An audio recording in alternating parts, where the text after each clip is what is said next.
una de las patologías. Estoy compartiendo, ¿me confirman si se ve? Sí. Se ve, doctor. Ok.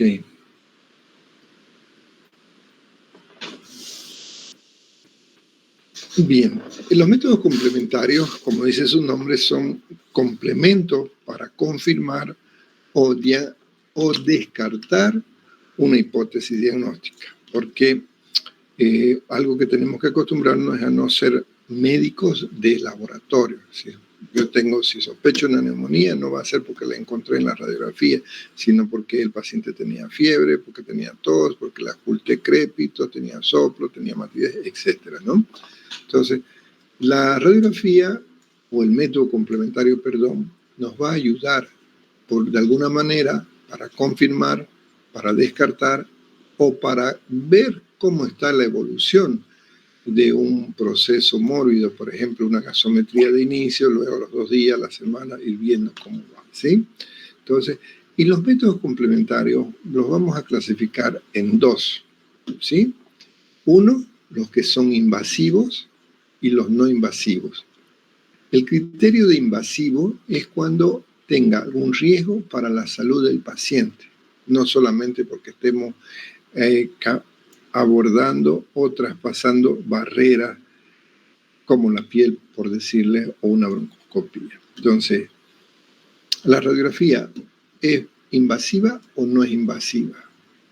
Eso lo dejo duda para que luego ustedes me vayan respondiendo. Entonces, cuando en medicina interna son muchos los métodos complementarios que vamos a hacer.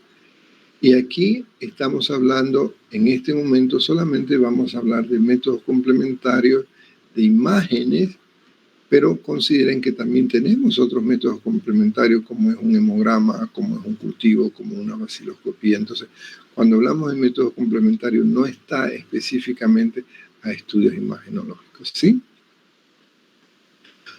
Vamos a empezar a hablar de los no invasivos, ¿sí? La radiografía, no entro en mucho detalle de la radiografía porque estamos haciendo las clases prácticas hablando solamente de radiografía y ver cómo la interpretamos, cómo se toma,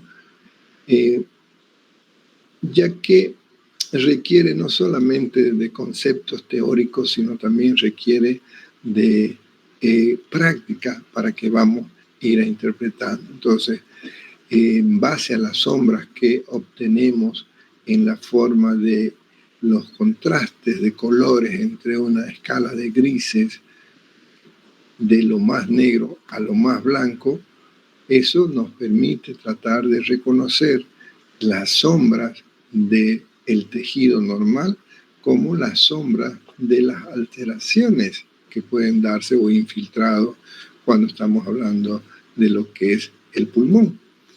Entonces, cuando vamos a hablar de una radiografía, antes de interpretarla, como hemos visto ayer y hoy, lo primero que tenemos que tratar de identificar son las características de la técnica que sea normal, y eso nos basamos en los puntos de referencia. Hay 7 elementos que hemos visto que las marcas. Perdón, un poquito. Hola. Hola, che. No, estoy pasando clases. ¿Qué pasó? Estoy yo, pero voy a ir por el hospital también. ¿Vos dónde estás? Entonces dejásela en la 27. ¿Ya estás en el hospital todavía o ya saliste del hospital? Si estás en el hospital, Vania está ahí, en la cama 27, internado su papá. Y yo terminando la clase voy a ir por ahí. Me alegro que te haya servido, hermanito. Bueno, mi magíster, un beso. Disculpen, hermanito. Entonces, estos 7 elementos que los vamos a ir interpretando en la práctica, cuando estemos, pero lo que sí que quede claro, que para ver una radiografía, por favor, no es a distancia. utilizando un negatoscopio de preferencia, utilizando una lupa muchas veces para encontrar esas lesiones pequeñitas. Aunque hoy ya ustedes son más del mundo digital, la mayoría de ustedes la radiografía pocas veces la van a ver en un negatoscopio, la van a estar viendo más en su computadora o en su celular o en su tablet, ¿no? Pero aún en los hospitales, cuando les toque ir en junta médica, esa radiografía la tienen que interpretar en un negatoscopio con la ayuda de una lupa y con la ayuda de una regla para poder identificar lo que son el índice cardiotorácico, ¿sí? ¿Dónde está mi proyección? Aquí. Entonces, normalmente las radiografías, antes de interpretarlas, debemos asegurar sus características, ¿no?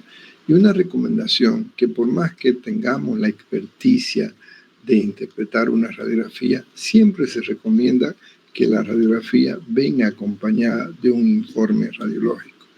Principal motivo, no porque yo no reconozca una neumonía, sino para que quede la evidencia cuando tengas que hacer un informe o te pidan algún informe, acompaña con el informe del radiólogo o del imagenólogo, ¿no? Entonces, ¿por qué es importante tener la evidencia? Y en ocasiones, por ejemplo, en el ejemplo que estoy mostrando, perdón por la redundancia de ejemplo, hay una placa muy blanda, puede ser que se enmascare una lesión, porque la técnica no es la apropiada, o viceversa. Cuando sea muy penetrada, vemos, como dicen, el pulmón quemado, la placa está quemada, y es que no va a ser fácil reconocer los infiltrados en esas características, ¿no? De ahí que la importancia de exigir una buena radiografía que esté técnicamente bien tomada. Esto te va a permitir identificar las lesiones para que puedas tener un diagnóstico más apropiado, ¿no? Los puntos de referencia que vamos a tener son las mismas sombras que se obtienen de los órganos que hemos aprendido en anatomía. Como está el pulmón, hemos visto que tiene su tráquea, que tiene su hilo, donde están los vasos, las arterias. Y esto que ya aprendí en anatomía, ahora lo voy a aprender en la práctica para reconocer cada una de estas lesiones. Por eso es que no voy a entrar en mucho en detalle en radiografía, porque son 3 horas que hablamos específicamente de radiografía con cada uno de los grupos de práctica y además cuando estemos con el paciente, ¿sí? Entonces, pero insisto que en ocasiones la radiografía se conoce como estudio röntgenológico. Eso debido a su descubridor, Wilhelm Conrad Röntgen, en el año 1895. ¿Sí? Entonces, hay diferentes formas de interpretar la radiografía. Algunos la interpretan de dentro hacia afuera. Yo particularmente prefiero de fuera hacia adentro, pero el orden de los factores no va a alterar. Lo que sí, como sugerencia, es no vayamos como caballo cochero a ver lo que más me llama la atención, porque a veces algo que no te llama la atención lo puedes dejar pasar y eso puede ser una complicación. Entonces, lo que aprendimos en anatomía, la tráquea, la apófisis espinosa, las clavículas, el botón aórtico, la carina, que es la disosis, esas sombras son las que voy a aprender a reconocer en base a estas 5 densidades, 4 que son normales, que es densidad aérea, pero lo más oscuro, densidad oleosa, que es el tejido celular subcutáneo, densidad aérea siempre lo va a ser los más negros, lo que está por fuera del cuerpo, que es puro aire, lo que está en la tráquea, lo que está en el esófago, lo que está en los pulmones. Luego tengo la densidad agua, que por ejemplo el corazón, los grandes vasos, la densidad calcio, que es la de los huesos, y luego tenemos la densidad metálica, ¿sí? Entonces, nosotros lo único que tengo que aprender primero, reconocer lo anormal. Una vez que tengo claro lo normal, va a ser más fácil identificar algo anormal, porque ya la anatomía que aprendí ya la tengo grabada, ¿no? Entonces, ahora lo que estoy aprendiendo recién son las anormalidades. Entonces estas anormalidades las voy a ir reconociendo. Y cuando tengan dudas, por favor no se olviden, hoy tienen el apoyo de la inteligencia artificial. La mayoría de los teléfonos lo pongo en modalidad cámara y ahí hay una modalidad como un cuadradito, aprieto ahí y él me sí levantó la mano. Déjenme poner. ¿Quién me llamó? Escuché un timbre. ¿Alguien levantó la mano? ¿O una consulta? ¿Se está grabando la clase? No, esta no la estamos grabando.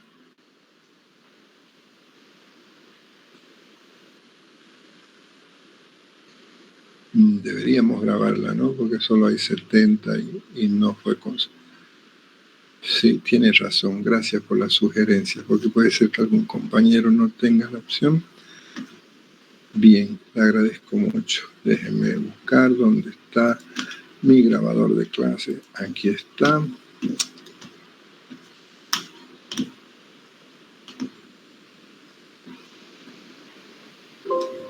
Tan, tan, tan.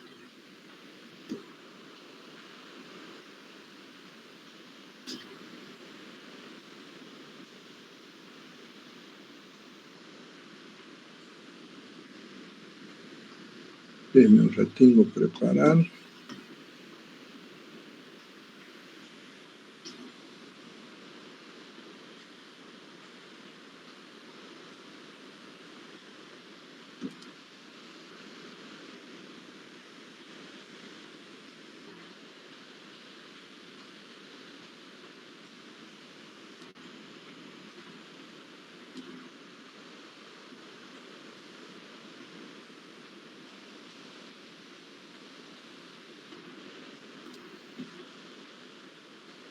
Iniciar grabación.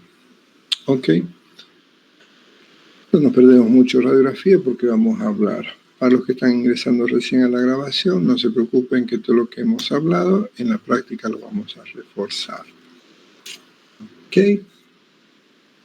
Ahora vamos a apagar esta y transmitimos esta. Perfecto. Agradezco por el recordatorio. Muy bien. Entonces les decía de que nosotros comprendiendo todo lo que es lo normal, lo anormal, va a ser más fácil reconocerlo. Y si no lo reconozco, ¿qué hago? Inteligencia artificial que tienen a su mano, que es una de las cosas que les recomendé, que tenemos que ir aprendiendo a utilizar. Le tomo, uso mi cámara o la aplicación que quieran y pongo esa imagen y conecta automáticamente la IA y les compara qué otras imágenes pueden darse. Entonces, hoy tenemos esa gran suerte que no tengo que estar buscando en mi Atlas uno por uno o al cual se parece, porque eso es el siglo XXI, usar las herramientas que se tienen para optimizar nuestro tiempo en beneficio de nuestros pacientes, ¿sí? Entonces, todas las sombras, la anatomía, las vamos a ir revisando con distintas lesiones que vamos a encontrar para que sea más fácil reconocer. Ahora, por favor, una recomendación. Aunque hablamos que la radiografía es un método no invasivo porque no tiene riesgo para el paciente, puede convertirse en invasivo cuando nuestro paciente o nuestra paciente puede estar embarazada y un solo disparo puede ser suficiente para desencadenar una malformación.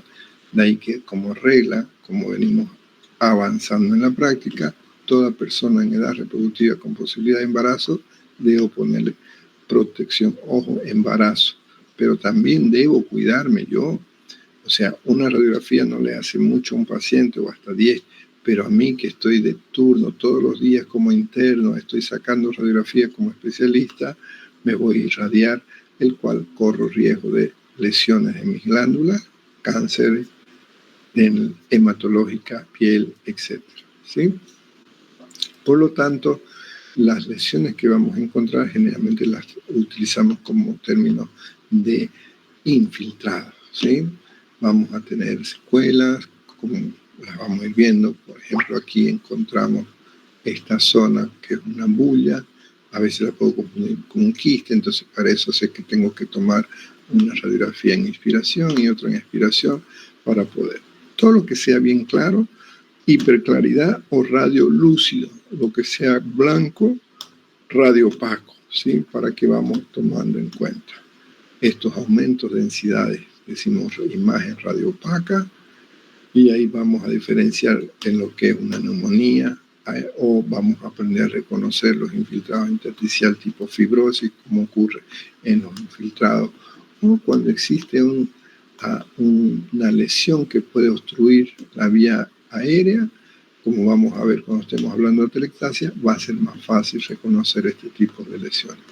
De ahí la importancia que la radiografía, ¿para qué nos sirve la radiografía? Para interpretar desde el punto de vista de neumología, interpretar las lesiones que pueden presentar en la vía aérea o en el parénquima o en las estructuras que pueden ser relacionadas con la caja torácica que interfiere en lo que es la mecánica respiratoria. Entonces, esa es la finalidad de una radiografía. No es solamente ver si hay una neumonía, porque también puedo ver una atelectasia, un derrame pleural, o otros tipos de lesiones como estos que son infiltrados micronodulares que ocurre en algunas patologías como ser la tuberculosis, como ser el cáncer, como es en el HIV, en el inmunodeficiencia, las micosis pulmonares, ¿sí?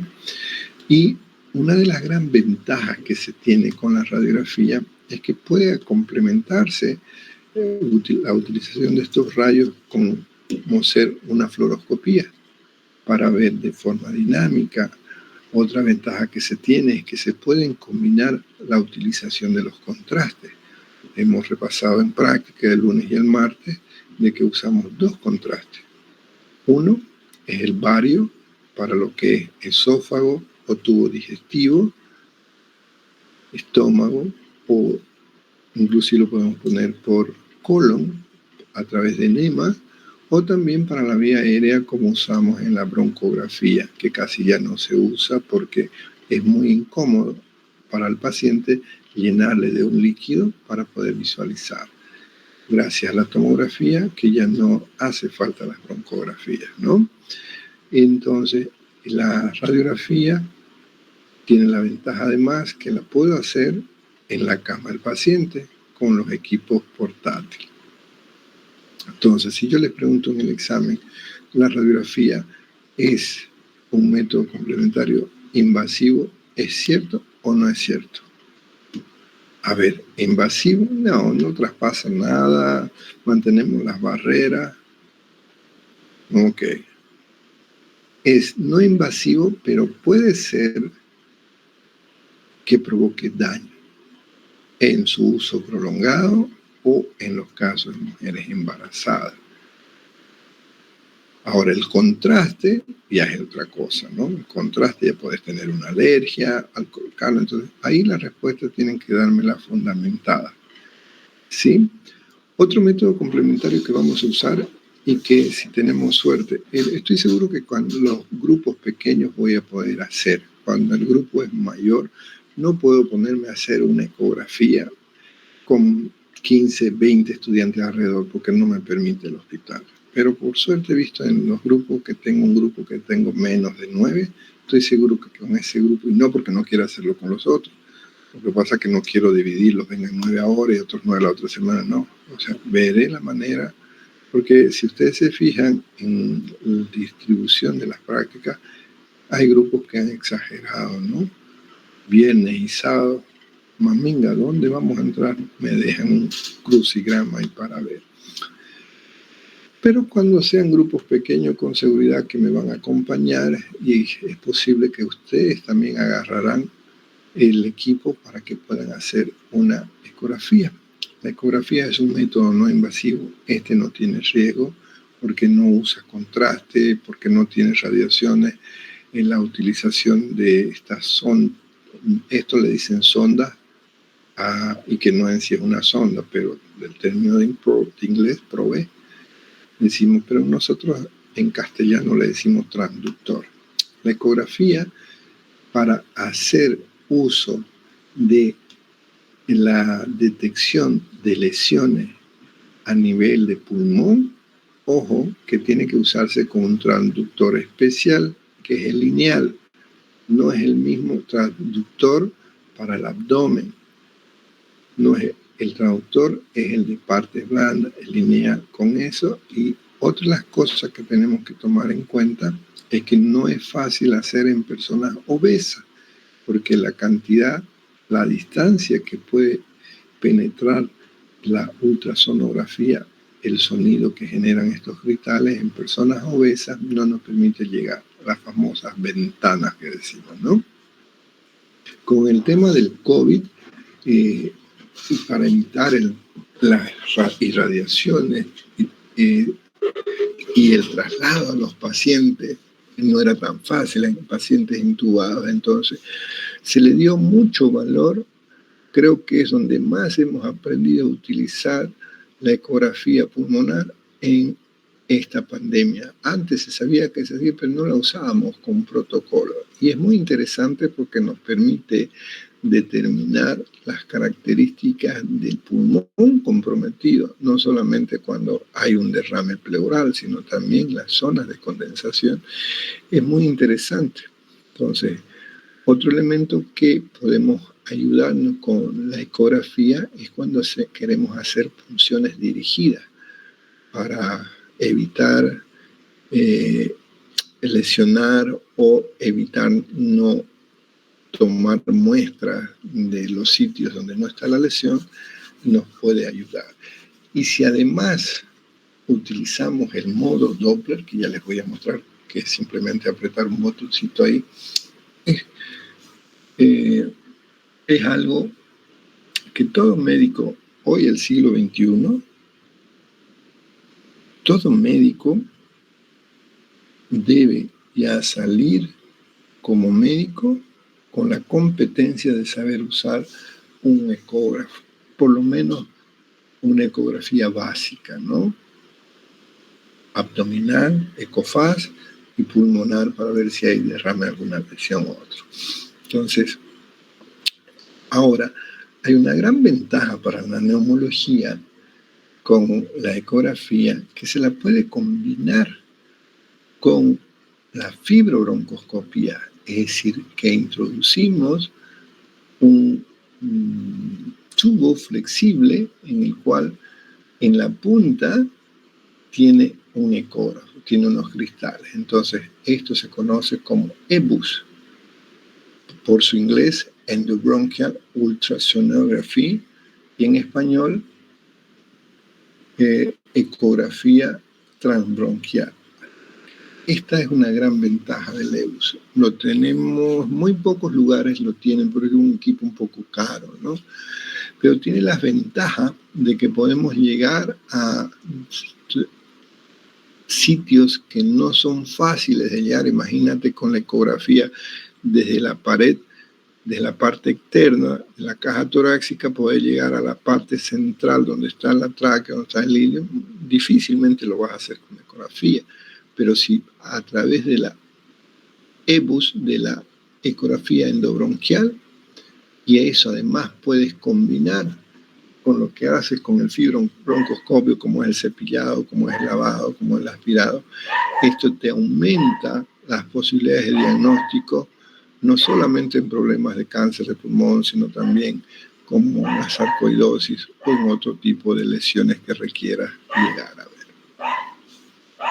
La tomografía, vamos a avanzar otra clase específica para que aprendamos a reconocer cómo es la imagen. No es difícil, pero requiere de una destreza de por lo menos reconocer las diferentes ventanas, la ventana pulmonar, la ventana mediastínica, que es un corte axial, que es un corte sagital, que es un corte coronal, y cómo son las lesiones que vemos, ¿no? Entonces, aquí estamos viendo una tomografía en una ventana pulmonar, donde podemos apreciar una imagen nodular en la zona, así como hablamos de que tenemos la región de los ilios, preilios. En la tomografía vemos, se pueden ubicar por diferentes zonas, hay terminología que te pone zona 1, zona 2, etc.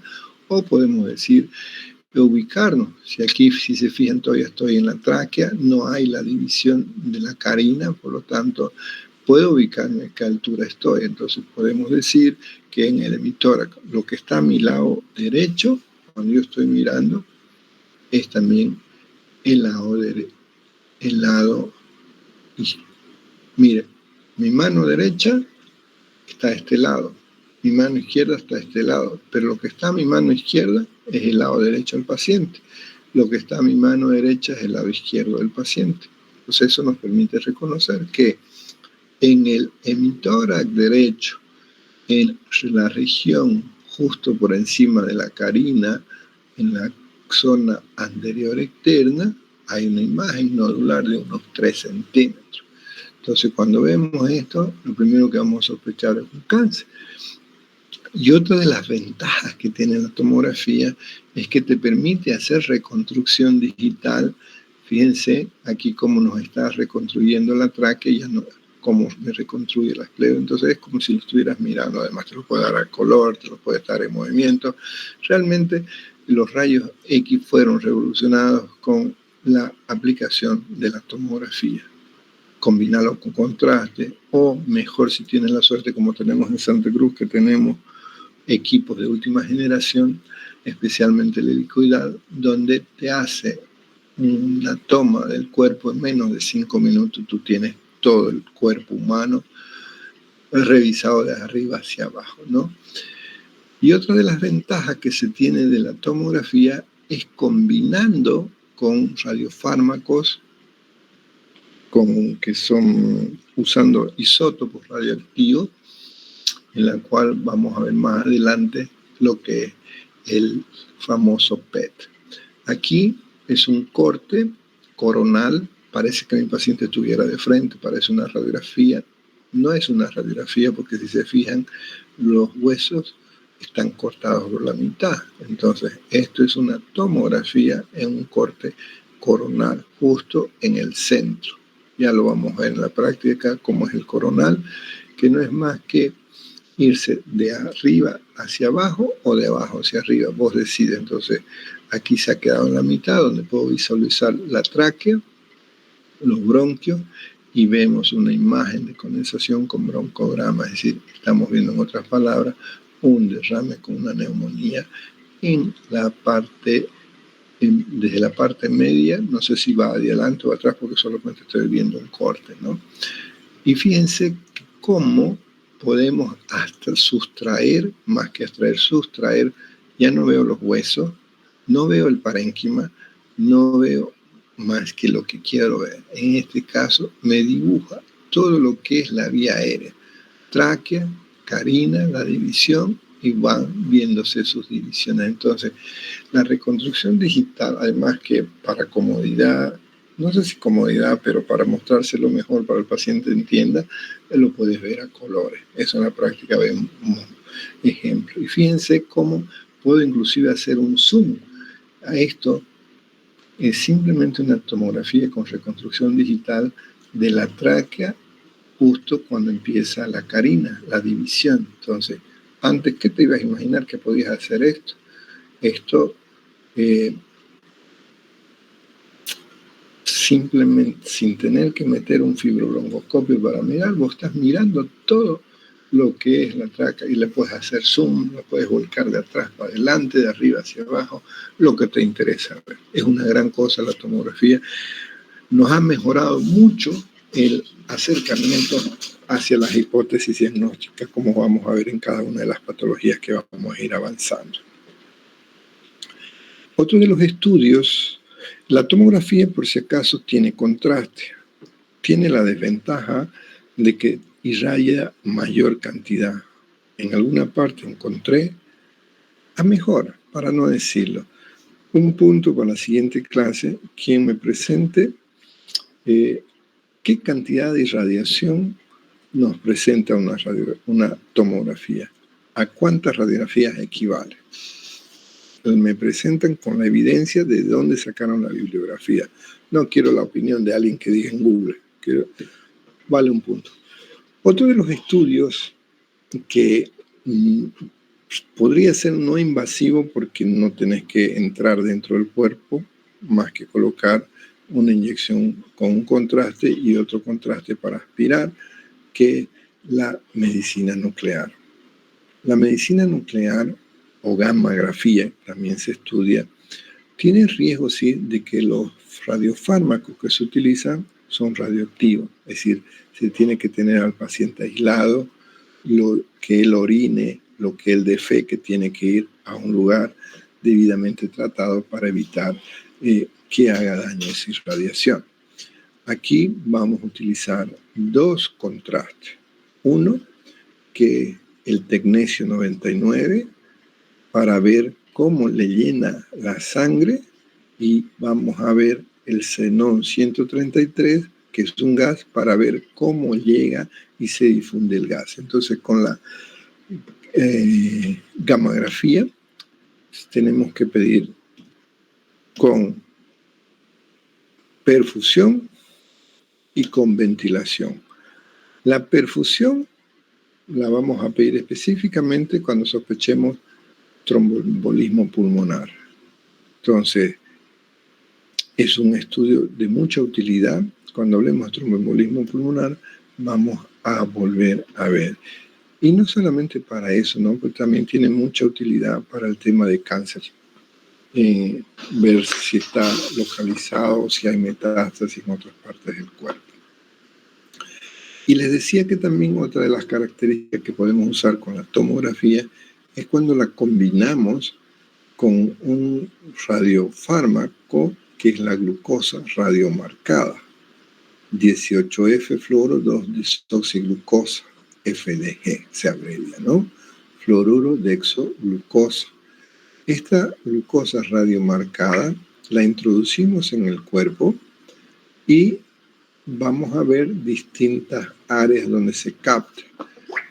Lamentablemente no tenemos en Santa Cruz, solo está en La Paz o en países vecinos, ¿no?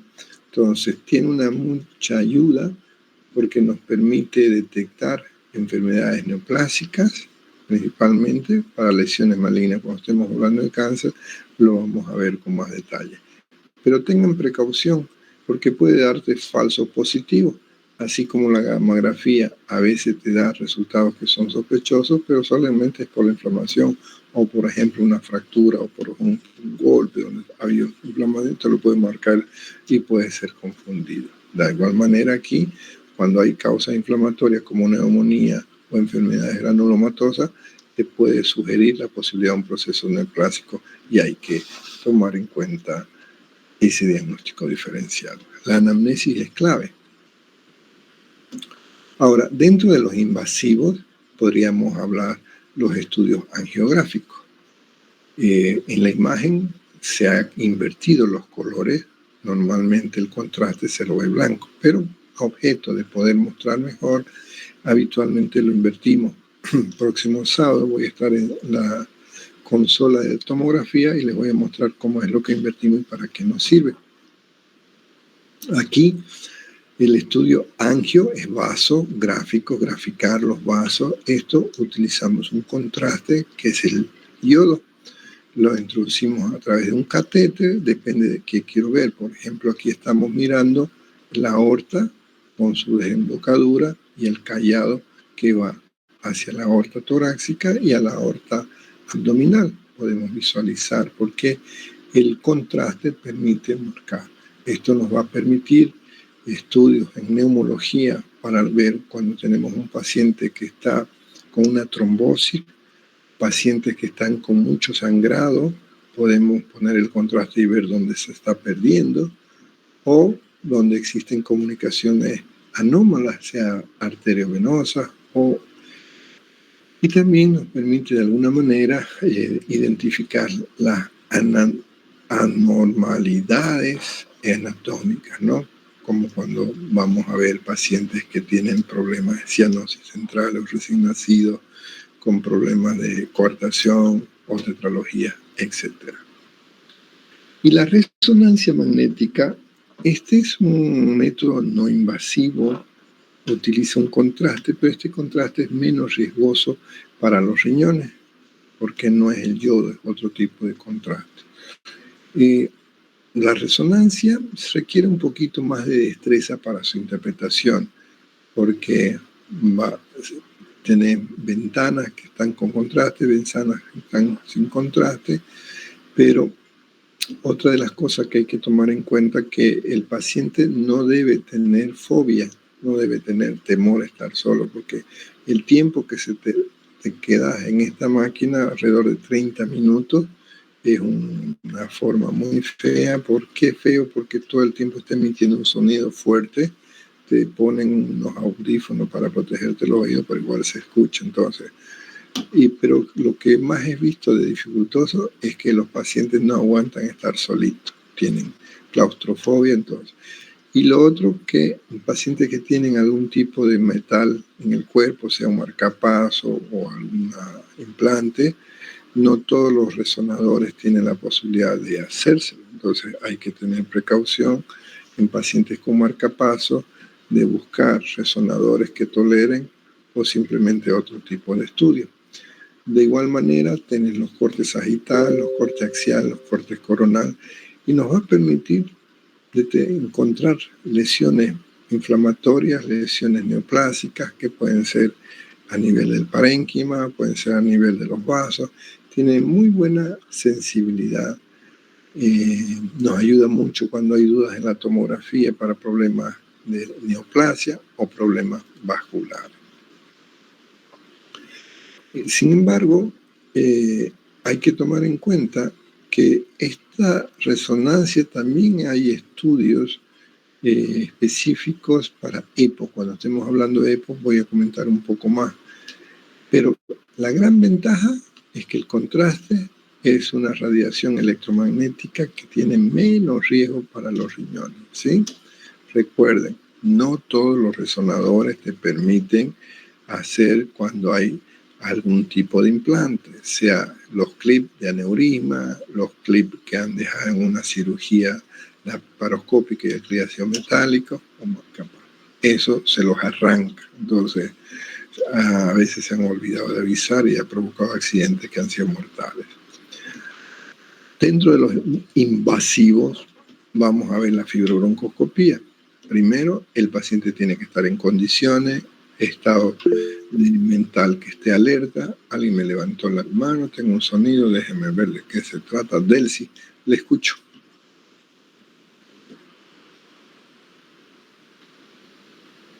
Delcy levantó la mano, dígame, señorita.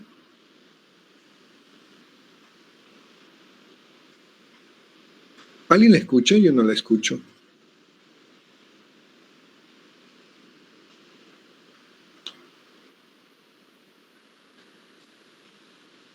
Parece que hay alguien que está ahí jugando con él, no tengo idea.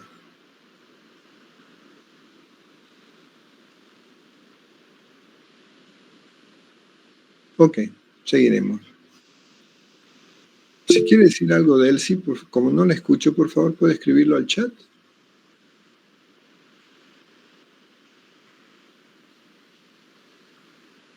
Otra vez levanta la mano, veo que está queriendo espiar, pero no sé.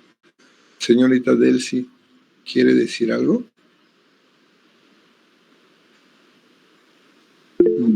Sí, levanta la mano otra vez.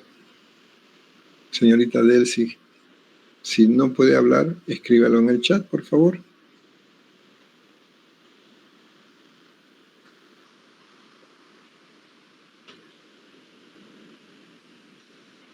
No la escucho. ¿Alguien la escucha? No, doctor.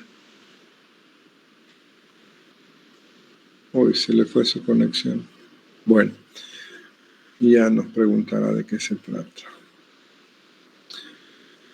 Decía, la fibrobroncoscopía es otro estudio que para pedirlo primero tengo que tener en cuenta que el paciente tiene que estar despierto, tiene que estar consciente, que no tiene que tener problemas respiratorios. Entonces, el fibrobroncoscopio de mucha ayuda es como hacer una endoscopía digestiva, pero en vez de hacer el tubo digestivo, ingresamos a la vía aérea. Nos permite la gran ventaja de que hoy tenemos fibrobroncoscopios que son del grosor de mi dedo pulgar. mi dedo meñique, el más chiquitito, delgadito, que puedo llegar a zonas bastante alejadas. Otra de las gran ventajas que tiene es que tiene la posibilidad de que, además de que estás mirando, pueden meterse algunos instrumentales especiales que se han creado para ello, para poder hacer biopsia, para poder hacer cepillado, para poder hacer lavado, aspirado.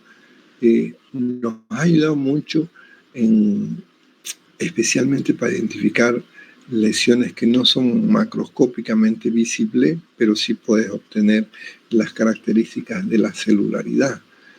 También te permite hacer no solo diagnóstico, sino también te permite hacer terapéutica, es decir, por ejemplo, la obstrucción por un cuerpo extraño, una moneda que alguien... entonces, puede ser diagnóstica o puede ser terapéutica. Entonces, cuando tú hagas la orden de fibrobroncoscopía, tienes que determinar qué es lo que desea. Y vamos a ver que en distintas patologías, como las neumonías, como las parálisis o los procesos de absceso, nos va a permitir. Y lo vemos, pues, ¿no? Eso es lo bonito de lo que puedes ver, por ejemplo, aquí estamos viendo cómo después de la carina las diferentes divisiones, bronquios. Aquí tenemos la tráquea. ¿Por qué la reconozco la tráquea? Porque es el único tejido que tiene estos anillos, y además al fondo veo la carina y la división. Entonces es una gran ventaja para los pacientes el contar con estos estudios. Y después del COVID hemos visto que gracias a estos estudios hoy podemos evitar las cirugías grandes. Cuando hay una estenosis de tráquea, podemos entrar por aquí y colocar una prótesis para tratar de dilatar, ¿no? Entonces, tiene múltiples ventajas y somos afortunados de vivir en este siglo XXI, donde contamos con instrumentos que ya no son tan rígidos ni tan grandes, y lo que se vendrá después, ¿no? Pero tiene ciertos riesgos, como ser un broncoespasmo, como la posibilidad de exacerbar un cuadro de hipoxemia. Por eso les decía que el paciente tiene que tener la capacidad de estar ventilando bien, o alterar algunos reflejos que te provoquen arritmia, o cuando sacas una biopsia o puedes lesionar y que haya signos de sangrado. De ahí que no se puede hacer en pacientes que no estén respirando apropiadamente, que hay algún grado de insuficiencia respiratoria, no la puedo pedir. Pacientes que sean cardiópatas no van a tolerar, hay riesgo porque imagínate que se desencadene arritmia. Pacientes que han tenido infarto no se puede, o pacientes que tengan alguna alteración en su sistema de coagulación. Pero gracias a este estudio podemos hacer biopsias dirigidas, podemos hacer aspirado, podemos hacer cepillado, y si combinamos lo que vemos con el lavado y con la biopsia, el diagnóstico, las posibilidades de tener un diagnóstico certero aumenta exponencialmente. Imagínense, antes no podíamos hacer un lavado broncoalveolar como ahora lo podemos hacer, donde podemos determinar la cantidad exacta de la celularidad, y eso nos va a permitir poder recordar o determinar a qué alteración estamos enfrentando. Pero ojo que en los fumadores pueden tener ciertos cambios de los valores normales, ¿no? Entonces hay que tener esa precaución cuando nos toca interpretar sus resultados. Muy sensible para determinar tanto el cariní en animales como en seres humanos, el Pneumocystis jirovecii, ¿no? O problemas incómodos. La broncografía, como les había mencionado, cuando usamos contraste, fíjense, metemos el bario, sacamos la radiografía. Ahora, ¿cómo se sentiría un paciente que le llene de líquido la vía aérea? Se está ahogando, no es cómodo. Por eso es que gracias a la tomografía, esto actualmente en desuso. Pero como médico tengo que saber que sí se hacía, ¿no? Que no lo usemos otro. Y más invasivo todavía es cuando en ocasiones tenemos que hacer cirugía para poder ingresar a visualizar ya sea el parénquima o ya sea las pleuras, a través de unas incisiones donde podemos meter un fibrooncoscopio para hacer una pleuroscopía, y además esto nos permite poder grabarlo para poder transmitir o hacer interconsulta o poder enseñar, ¿no? Su desventaja es que necesitas en ocasiones para cuando es solo una pleuroscopía con anestesia local, pero si vas a entrar a hacer mediastino, ahí ya tienes que hacer bajo el criterio de una cirugía mayor, ¿no?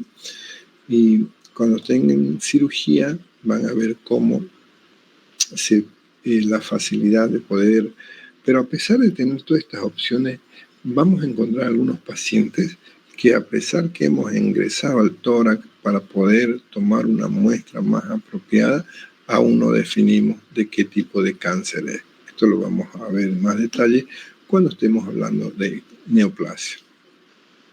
Así como hacemos pleuroscopía, también podemos ingresar al mediastino a través de este sistema para poder visualizar zonas que no son fáciles con métodos no invasivos, ¿no? Otro de los métodos complementarios que tenemos que aprender es la biopsia. Y siempre que se vaya a hacer una toracocentesis, por favor se considere la biopsia para no poder hacer doble lesión. Esto lo vamos a ver con más detalle cuando estemos hablando de neumotórax o derrames pleurales, donde está indicada la toracocentesis. Pero siempre que vamos a hacer esto, recomendamos la biopsia para poder determinar la lesión específica que nos va a ayudar o nos va a orientar, porque al fin y al cabo quien da la última palabra es el estudio histopatológico, ¿no? Otro método invasivo que en ocasiones necesitamos cuando tenemos una boca contaminada por caries o una faringitis que está contaminada y tenemos un paciente con una neumonía, queremos tener el germen que sea el más cercano al proceso, hacemos una punción a través de la tráquea. Es decir, no entramos por la boca, sino a nivel de la tráquea, usamos una aguja, puncionamos para aspirar. En ocasiones la lesión es más abajo, un absceso que no puedo llegar, entonces tengo que hacer a través de la pared torácica ir a la punción. Pero para hacer esta punción se recomienda combinarlo con la ecografía o la tomografía o ambos para ir con exactitud al sitio donde vamos a puncionar. Ideal, una fluoroscopía, solo que no irradiamos más. A los que no han pasado clases de radiografía ya vamos a aprender que un fluoroscopio no es más que la utilización de los rayos X de manera abierta, es decir, que está exponiendo todo el tiempo, pero no usamos una radiografía, sino una pantalla que hoy la conocemos como arco en C. Tiene sus contraindicaciones, como también tiene sus complicaciones, y cuando estemos hablando de la patología, vamos a entrar con más detalle.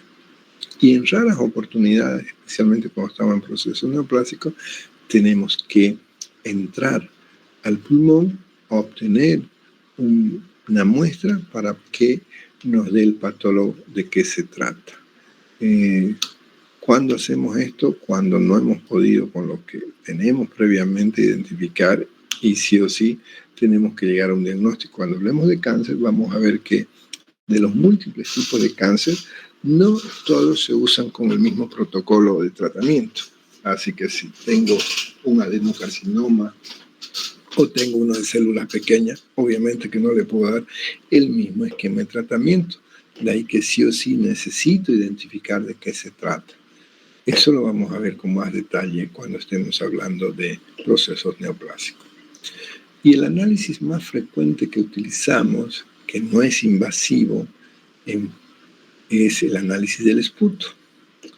El análisis del esputo, cuando tenemos pacientes con neumonía, pacientes que tenemos con un problema de sospecha de hongo, sospecha de tuberculosis, pedimos una baciloscopía siempre y cuando hay expectoración, porque no queremos análisis de la saliva, queremos del esputo, de la expectoración. Y un examen del esputo, de la saliva, no te orienta mucho, pues, ¿no?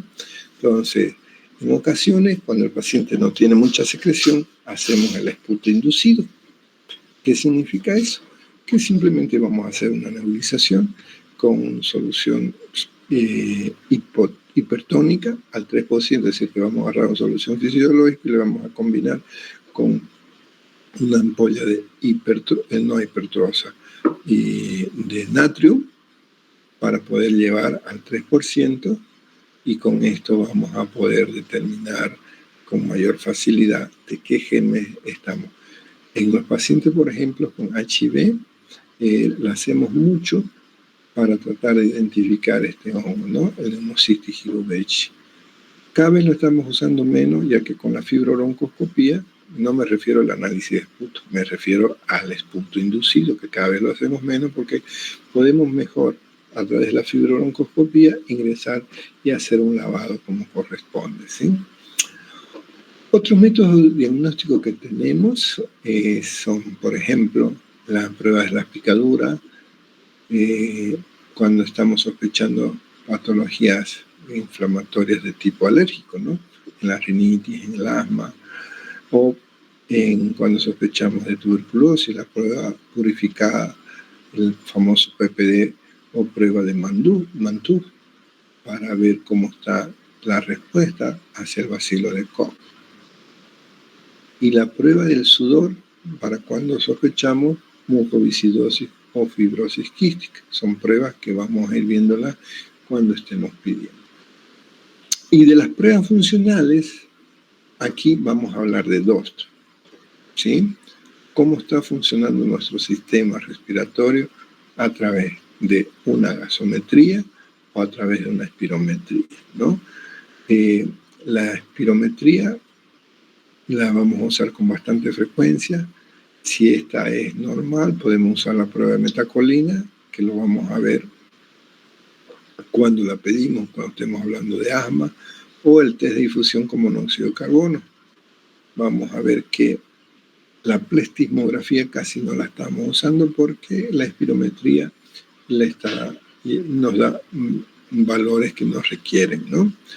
Y otra de las pruebas que tenemos invasiva, por ejemplo, si no quiero hacer una gasometría, puedo hacer una oximetría de pulso, que esto está tan fácil ahora que lo tienen ustedes. Antes, que era un equipo súper costoso y grande, hoy por 20 pesos, 30 pesos, depende a qué chinito le compré, el oxímetro del dedo. O ya viene en tu reloj, o ya viene en tu cámara del celular, pones tu dedo en el flash y te está dando oxímetro. Es decir, esto ha llevado a tener un mejor control, y creo que con el COVID fue donde se reforzó más. Obviamente las empresas están aprovechando para el tema de negocio, ¿no?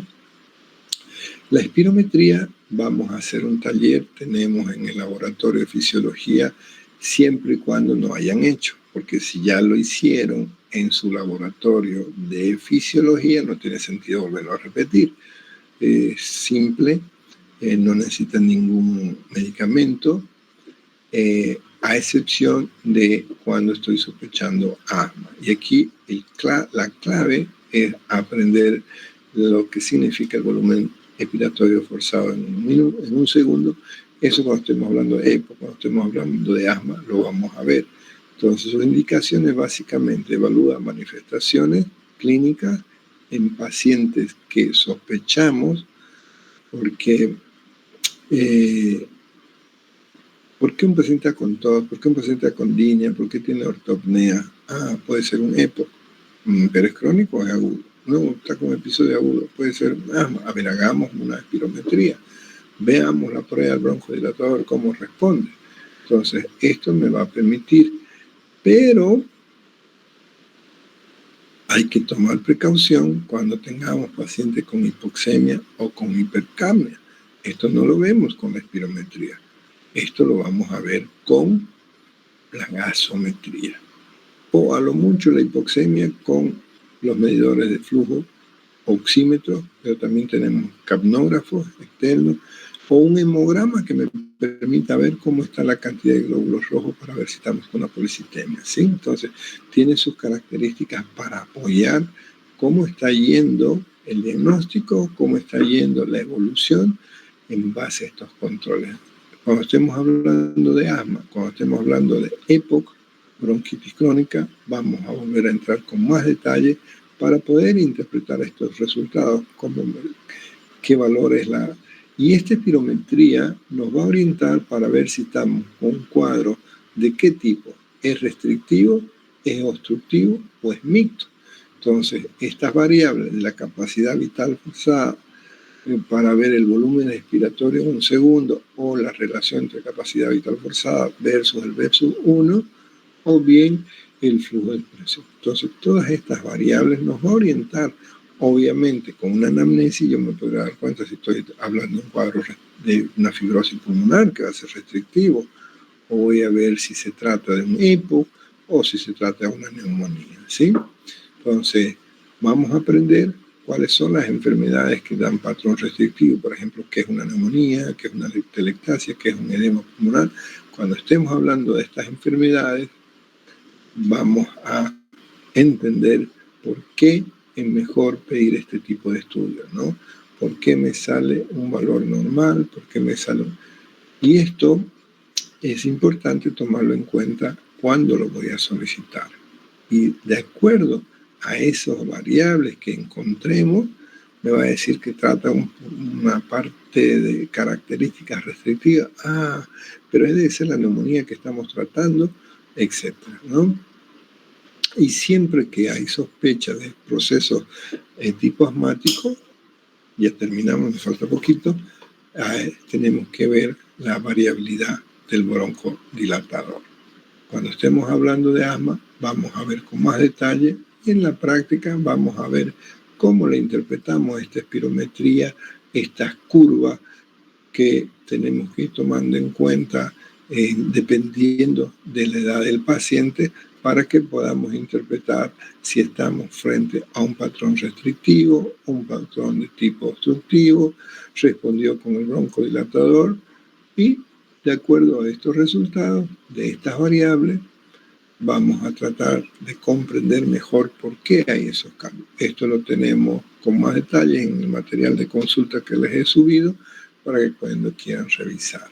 Y vamos a ver en asma que aquel paciente que le hice la espirometría con la prueba del broncodilatador me salió negativa, pero la clínica es asma, ok, le hago una irritación de ese bronquio con metacolina, pero hay que tener precaución porque puede provocar un proceso de arritmia que complique aún más el cuadro. Y otra de las pruebas que es invasiva, pero que es muy importante para poder determinar qué grado de intercambio gaseoso, porque la espirometría no me dice cuánto de intercambio tengo.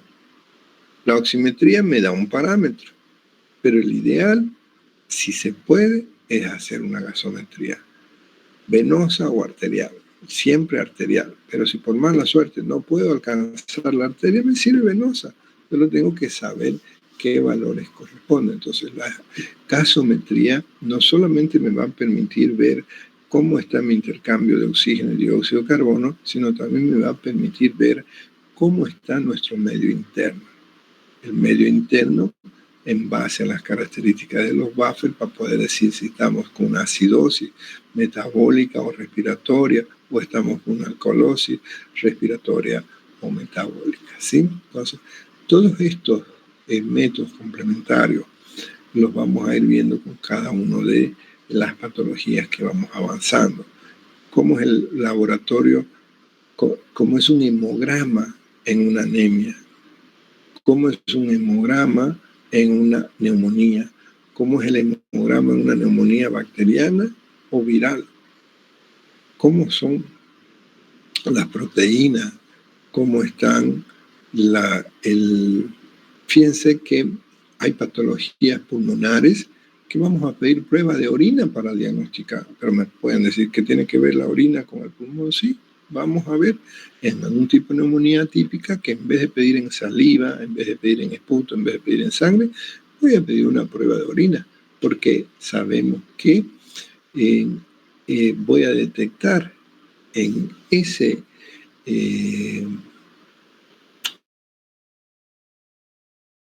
elemento de las toxinas del cuerpo a través de la diuresis, vamos a poder detectar. Entonces, los métodos complementarios no solamente son estos que estamos hablando de imágenes, sino también tenemos que considerar cómo diagnostico una neumonía.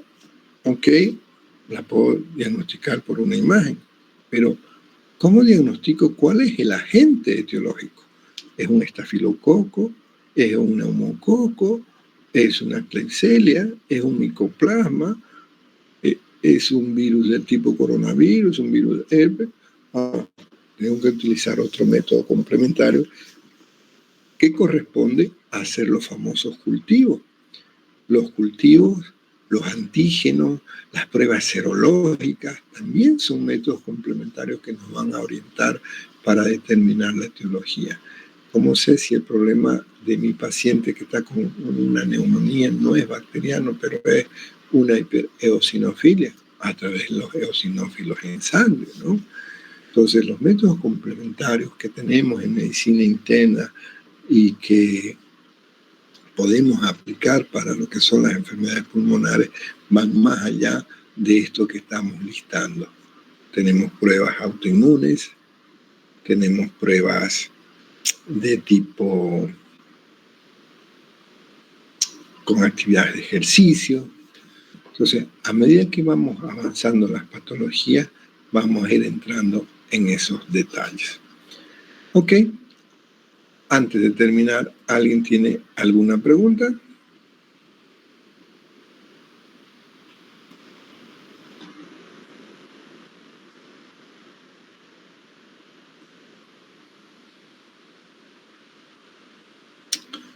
¿No hay preguntas? Bien, quedó claro. Sí.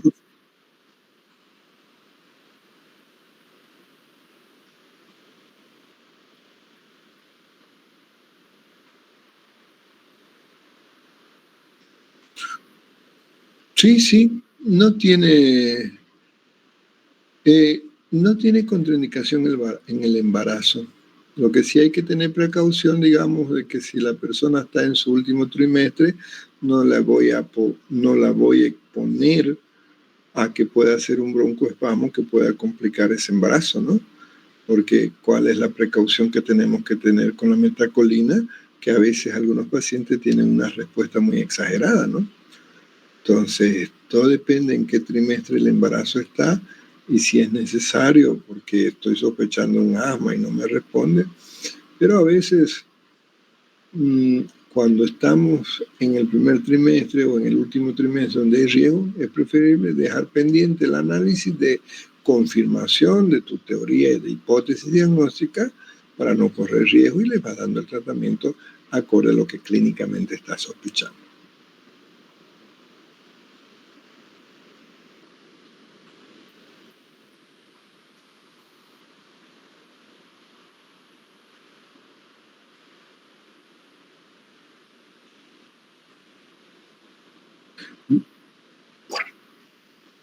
Cuando vayamos avanzando cada una de las patologías, vas a ir entrando en más detalle a qué tipo de estudio vas haciendo.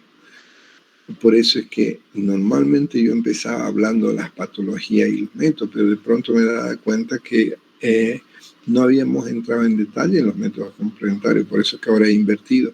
Primero les doy la generalidad de los métodos que utilizamos para que cuando ya estemos hablando de la enfermedad específica, ahí entramos con más detalle.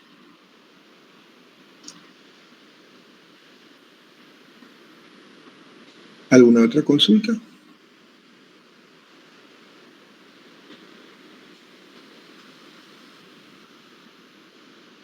Ok, Delcy. Sí, en el tema de la resonancia magnética tiene su ventaja para el tema de los procesos neoplásicos o procesos inflamatorios vasculares que no son tan fáciles de reconocer con la tomografía, con la resonancia es más fácil.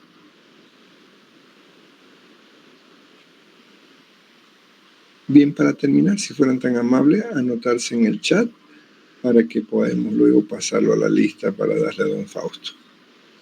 Gracias, que tengan buenas noches.